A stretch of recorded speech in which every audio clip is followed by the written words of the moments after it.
Hey everybody, this is Dr. William Clark here for Leadership Conversations. This is the show where we talk about leadership according to the world that matters to you. I had to bring my friend back, Vincent Forbes. He's the executive director of Faith Care here in Hartford. I guess it's beyond Hartford. It's international. Yeah. Welcome back, bro. But this is where we're stationed. We're So home. This is home base. You're home. Cool, man. So I really wanted to dig into this conversation about leadership, and I think the best way to start this conversation off is, how do you define leadership? I ask everybody that question. Wow. And everybody gets their own answer. For me, it's just leading by example. Okay. It's just using my gifts, talents, and ability to inspire and to encourage others to fulfill their dreams and vision. Are there times when leading by example isn't enough as a leader, and there's more to the story? Yeah, there are times when beyond leading and saying it, you really have to pour into those individuals. One of my, my life goal and mission statement is to die empty. And God came back and said, that's a good thing. But he said, I also don't want you to die prematurely, because I was trying to do too much, extending myself beyond my capabilities. And I knew that God, gives me the power each time that I empty myself. Being here with you, this opportunity is to really share, again, my leadership style and things that I've learned. So hopefully someone could be encouraged to stay the course, or to hear something today that say, oh, I could do that too. Mm-hmm. And every time that I pour out myself, God fills me back up. Before we started, we were talking about, the busy schedule that we have with family and ministry and work. But believe it or not, when you really empty yourself, it's amazing how God will fill you back up to do even more. And so for me, one of the things that I'll share with the groups that I lead is that I care more about you than what you do. And what I mean by that is that I could lead by example, but one of the best things I could do for them is just pray and pour into them. And so beyond leading the organization, I want to lead the individual. I want to build a relationship with you to understand who you are and what your needs are, what are some of your faults and your successes, your strength, and then how can I help you to elevate you to another place. And so it's leading the organization, but also investing in that individual. I mean, I've heard that phrase in terms of dying empty and emptying of oneself. I want to say I subscribe to that. But are there times when you empty yourself so much and you don't see a return on that investment that has come from such a personal place, where you've given and you're given and you're given, and the person on the receiving end of that giving hasn't taken it in or even done something with it to result in something that should have manifested some time ago? Yeah. And so for me, I've been to that place on many occasions, and then the Lord really dealt with me even on a more intimate and personal relationship, for family members. Sometimes not just in work, but also in family. And so he had to check me and say, what was your motive for doing that? And so I can't really get caught up in that I will see the fruits right away. So I can't measure my success or my effectiveness in that I may see it right now. You think about our children. We have to teach them the way of the Lord, but it's going to be when they get old enough, they have their own family, they're like, oh, they say, Dad, you were right. And so sometimes we may not see it right away, but we have to know and stay the course that this is what God had asked me to do, and if he told me to do this, I'm doing it wholeheartedly. And if the person doesn't respond in the affirmative, or I don't see it right away, it's okay. I just keep doing it. So, but then from a leadership standpoint, for people who are looking to get where you are, leading small or mid-sized organization with a pretty sizable footprint, how do you what's the guidance to them on how to balance the constant call to pour and balancing not seeing the fruit of that pouring within a reasonable amount of time? And reasonable can vary depending on who you're talking to. I mean, how do you balance that? I think you have to have good counsel and wise people, and you have helped me with this. I had a situation about a year ago, trying to help and develop a staff person, and it just wasn't happening. And so, there comes a time when you have to look at it and evaluate what's best for that person. Am I really hindering them or am I helping them? Looking at, again, at their skill set and what they're bringing to the table, could they be better served someplace else? And so encouraging them and put them in a position where they make that choice that it may be time to move on. And so there comes a time when, when you've poured and poured and poured, you really have to assess, is this really something of God, or am I really trying to go above and beyond what God have called me to do just for a personal satisfaction? Am I really trying to do it just so I can say, oh yeah, this person, was under my wing. They blossomed, and so sometimes we hinder something that God had in store for you to even go further by trying to do too much on yourself, in your own power, in your own will and your own might, so you got to really turn it over to God and just really pray about that situation and say, God, I've done all I can. Our pastor preached the other day, when you've done all you can, just stand on his word, stand on his promises, and it's going to be okay. Because sometimes, for me, relationships are vital and important to me, so I didn't want to damage that relationship. I really wanted to do everything in my power to that person would be whole and our relationship would be great. But sometimes you really have to love from a distance. So, but then I can hear some leader listening to this podcast saying, "When do you know it's time to cut bait and to go a different direction?" Because depending on the spectrum one falls on, pouring and pouring and pouring can be a multi-month, multi-year investment before you realize this is not going anywhere. For some on the other side of the spectrum, some of us who lack patience, it can be kind of a onesie, twosie type thing and we're done. How should leaders really think about the pouring process when it comes to the ongoing calling to pour into your team and your staff versus knowing when to just go a different direction? I think when you're just, when you get to that place where you're kind of like frustrated, you're drained, you're putting more into this person or this project that you're just not effective yourself, and so you get to a place where you're staying up like working 12 hours, just trying to correct or, fill in for this person lack of professionalism or whatever the case may be. And that you've exhausted yourself. You've done everything that you can, like I said earlier. And, now you're not effective as a leader. Now it's hindering your ability to be the leader God has called you to be, or to fulfill the mission that you're held accountable for, from your board of directors, from your, boss, whatever it may be, whoever is in authority over you. And so when it's impacting your effectiveness within that organization, I think you really have to reassess. One thing I learned from one of my mentors when I was at Aetna, she told me, your staff lack of planning shouldn't become a crisis management for you.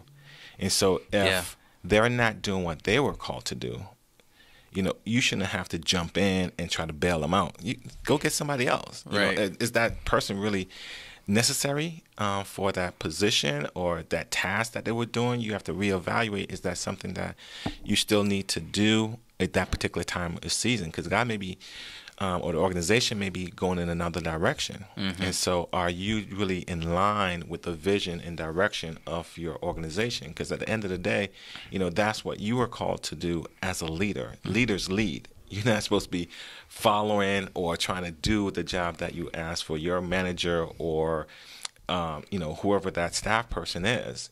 So they're not doing their job. Your job is to lead and direct. And so if you have to do their job too, It's not a good thing. Let's talk about the bailout piece, because there are leaders out there who say, when the team gets behind, I'll just jump in and do it myself. And the reality is that doesn't solve any problems. How does one get into that frame of mind to realize jumping in and doing somebody's job isn't necessarily the most effective solution for a situation? How does someone recognize that and get over the fact that perhaps the healthiest thing in this moment is for your team to experience failure and the pain of it and all that comes with it? How does one get to that point, being secure in letting it happen? I think it comes from setting the expectation early on, being clear on what you are asking them to do, accountability, holding them accountable for their job, and then just referring. Again, these are things that's in your job description. These are things that we expect you to do. If you're not doing those things, we really have to sit down and talk about where do we go from here. Is it that they need additional training? Maybe they just did, kind of fudged the interview and said, had all these great things to say. Yeah, I know how to do this, from the excitement and trying to get a job. But then when the rubber meet the road, you really see what's there. And, so I approach it where, there's something salvageable in the relationship. Again, I'm like a relationship guy.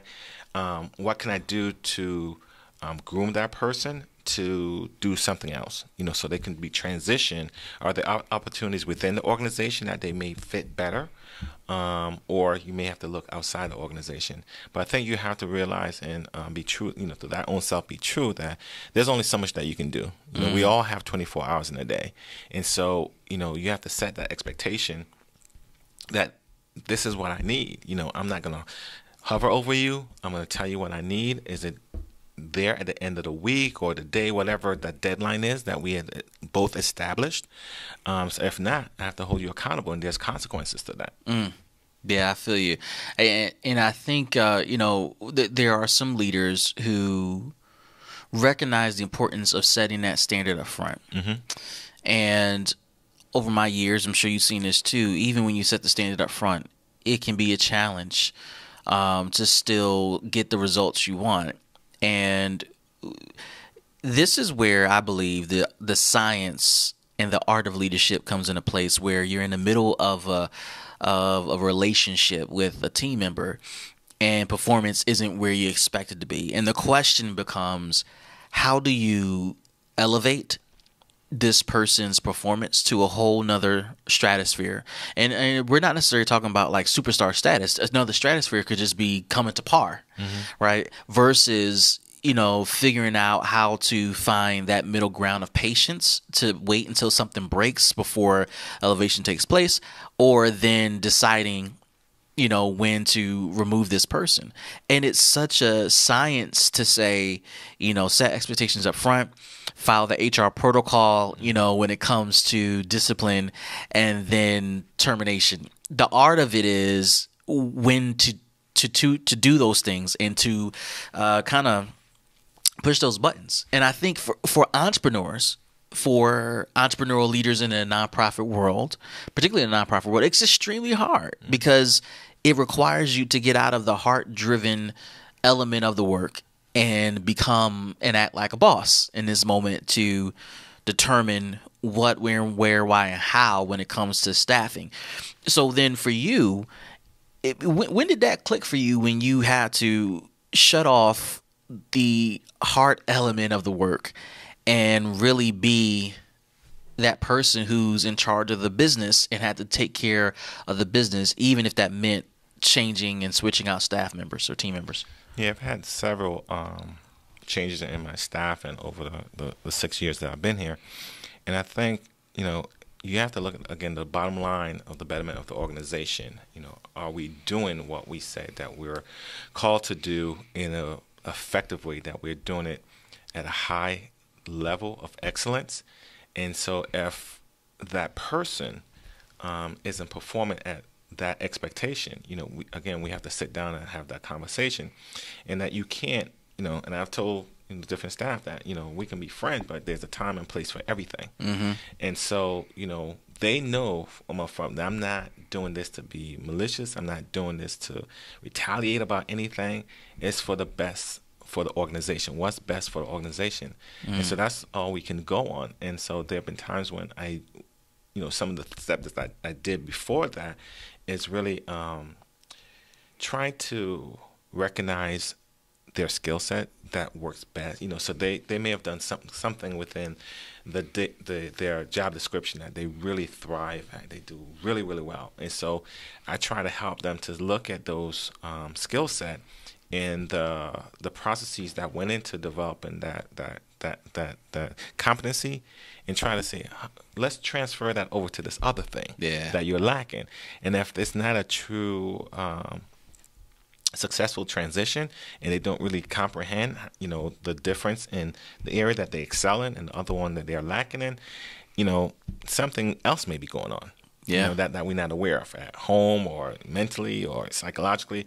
And so there's only so much you can do, but again, you have to, I think, document and have that clear expectation up front that, after 6 months, 3 months, whatever it is, that we're going to come back in and check in with each other and just have open and being transparent and have an open conversation that, these are the things that we expect, and these are the things I'm seeing that's going on that's not allowing you to perform to your highest capability. Yeah.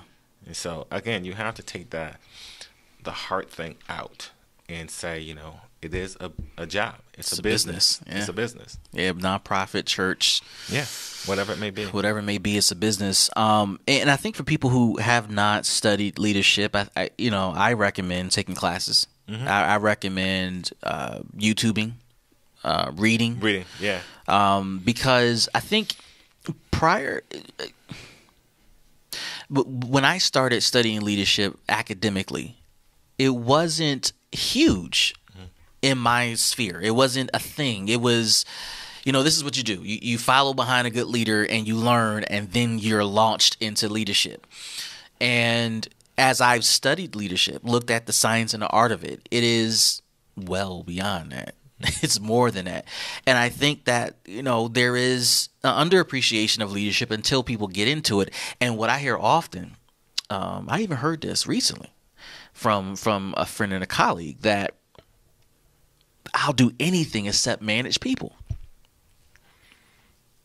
And when it comes to the business part of work, I'll do anything except manage people. For me, managing people, leading people is like playing a good game of chess, or in my case, I love Mancala, right? And it's a good game because you got to figure out where each piece goes and where their value is maximized on the board or of the game board of work. Yeah, and that's the same thing for me. Like, I played football. I was a quarterback. So for me, it's the same thing. I have to get my team in the right position to be successful at their particular skill set. Exactly. And so one thing that really helped me when I transitioned from working at the church into this position was a friend recommended a book called Right from the Start. I think it was Michael Watkins. It was Right from the Start. It's basically talking about, market research. And the Bible tells us about, counting the costs before you do anything, what it's going to cost you, and emotionally, financially, and right from the start, but it's basically saying just really analyze that organization that you're going to get into, or it may be someone that's going to do a startup. So it's that feel that you're getting in, SWOT analysis, really understanding what it's going to be, the culture, the leadership. And so when you step into that position, you already know what you're going to do. So you're prepared right from the start to be successful, to lead that team. And so, I highly recommend that book to anyone that's going into a leadership position or already in a leadership position, to just get some great skills and ideas and principles and strategies as far as how to lead a team, be it a new one or an existing team. Yeah, man, I'm feeling you on that. So with that being said, I'm going to promote and plug my own book. All right. Leverage. Leverage is that book where it was my first book written, but it was a book written about the story of Jacob and how he became wealthy. Mm-hmm. And at the end of the day, everybody in a leadership role, no matter what type of industry you are leading in, you have to learn how to leverage team members, situations, finances, lack, prosperity, etc., man. And that's something I definitely would recommend people read.